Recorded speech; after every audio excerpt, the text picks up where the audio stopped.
Hey everybody, today we're going to go over a foam rolling session. It shouldn't take more than 10 minutes. We're going to start from our feet all the way up to our head. So we're going to start with our ankles. First thing we're going to do is place the roller underneath both ankles. Keep the glutes down, hands behind the body, and we're going to place one foot off to the edge or side onto the ground.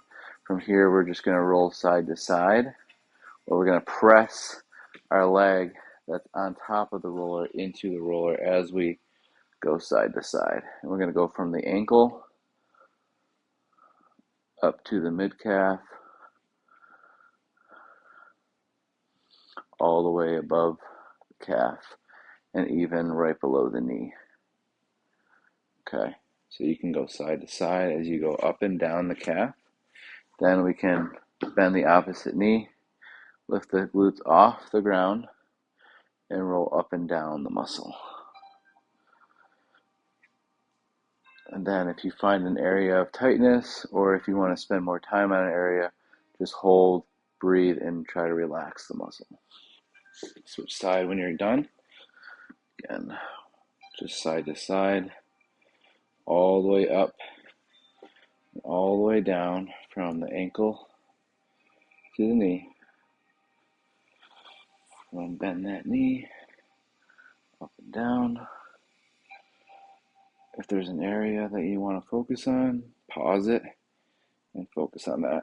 You can also get the perennials in the 90-90 position, going across the outside of the lower limb. I have some areas there because I broke my leg. Sometimes I like to rotate my ankle as I leave the roller on top of a muscle.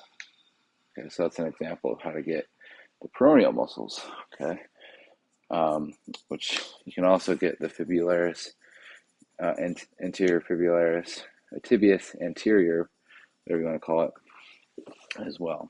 So we're going to go to the hamstrings and go one hamstring at a time. Okay, this usually works a little bit better if you're sitting on a bench or box than you're using a lacrosse ball, because you can kind of pinpoint spots on your hamstring just like this. This is a little more blunt, so you're not going to really be able to get specific inputs on your hamstrings. Okay, so I don't really spend too much time rolling my hamstrings as much as I do using a lacrosse ball, or what I have, an orbit ball. Okay, so to the lower back, you want to be careful. Make sure that you're not digging into your spinal cord. First thing I'm going to do is go in the bridge position, supported bridge. Take a couple inhales and exhales, and then I can kind of windshield wiper my legs. And you feel a pull in the sides. You also feel the pressure from the roller in your lower back. After a couple of those, we're going to bring one foot underneath the opposite knee, open up the hip, and try to get that knee to the ground. And from here, with the roller on that side of the back, kind of just pressing in and holding and breathing. Okay, trying to stay away from the spinal cord, just going into the tissues on both sides. So switching side, not spending too much time here. We don't want to spend too much time in one position. We kind of want to move on to the next, because we can get injured staying in these positions for too long. From here, we're going to sit up and then place the roller on our upper back. I'm going to protract the scapula by bringing the elbows together, palms together. From here, I'm going to extend the back, and then I'm going to flex the back. And I'm going to try to do that right on my rhomboids, or the muscles in between the scaps or shoulder blades. So after about 5 of those, I'm going to tee out the arm, bring my glutes down, and then I can bring my hands together and go side to side. If I want more, glutes off the ground. And what this does is this puts just more weight into the roller. So if I put my glutes down, use less leverage. So I'm using leverage and force to kind of press into this scapula area, and then also moving into the post delts and latissimus dorsi here. So getting deeper into the latissimus dorsi, draping my arm over the roller, going from the back of the shoulder and top of the tricep to the armpit or lats into the rib cage, chest, which is going to hit your anterior serratus, your pectoris major and minor, and then we can also get the front shoulder by extending the shoulder, focusing on the anterior deltoid. Anterior deltoid chest, serratus anterior, lats. So you also have your teres major in there. Posterior deltoid right here. Again, just trying to find areas of tension. Doing this systematically, so not doing it randomly. Up and down, side to side. Trying to find those areas of tension. External and internal rotation. Switching side.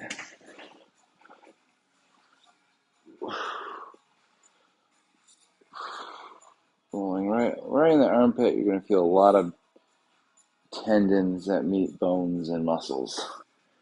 So we don't really want to be pressing into bone as much as muscle and tendon, especially the place in between the muscle and the tendon, because that's where the Golgi tendon organ is, which can help stimulate a relaxing effect to these muscles, which helps us increase range of motion during exercise, but not necessarily post-exercise.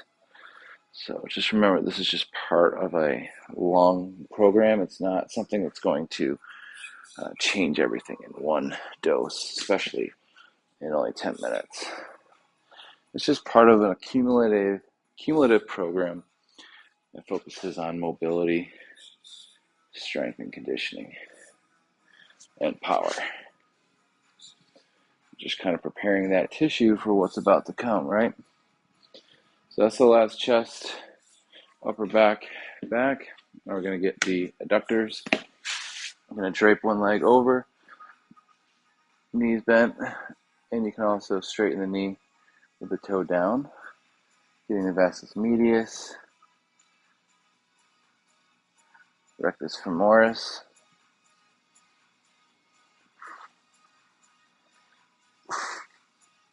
sartorius, a little bit of the adductors, obviously, adductor magnus, brevis, pectinis, gracilis. Those are all the muscles in your inner thighs. And switch.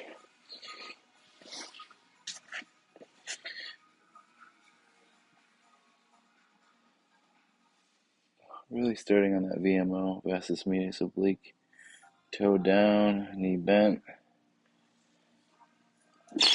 Sometimes I'll rotate anteriorly onto that quad,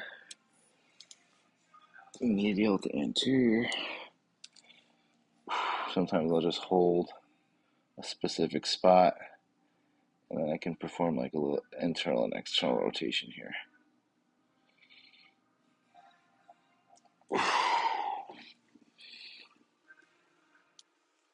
And then I'm going to move to my quads, the last thing. From knee to mid-hip, right below the hip.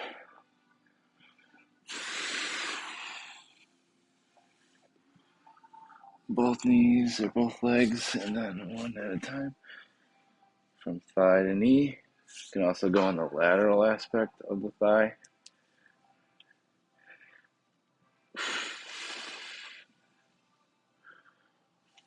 And then I can also get the front hip, or the TFL, right there. It's a tiny little muscle on the front of the hip, right below, right where your pocket is. Kind of runs into the glute med, which we'll get that last actually, and glute max. Let's get the other quad. And I'll show you the front view. So toe down from hip to knee. And then maybe a couple inches above the knee. Hold. Breathe. And then slowly move away from that position to another area. Let's find our TFL.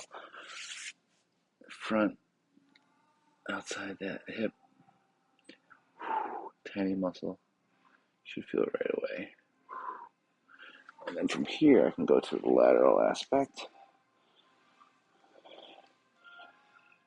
Hold. Turn. I can also go glute med.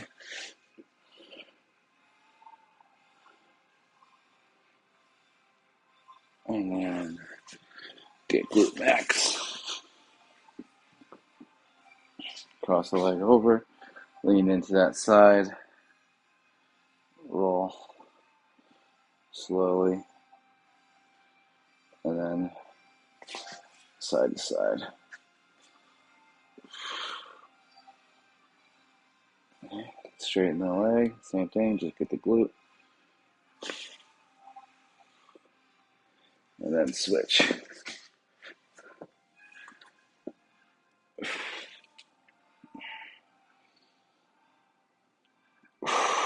Find an area of tension, hold there. Roll in and out of that area where the tension is. So don't move too far away from it. These rolls should be very short rolls and slow. You can also go side to side. Straighten the knee. All right. And so that would be the foam rolling session. All right. Now I'm going to go into my stretching. So check out part 2. Stretching. Foam roll, then stretch.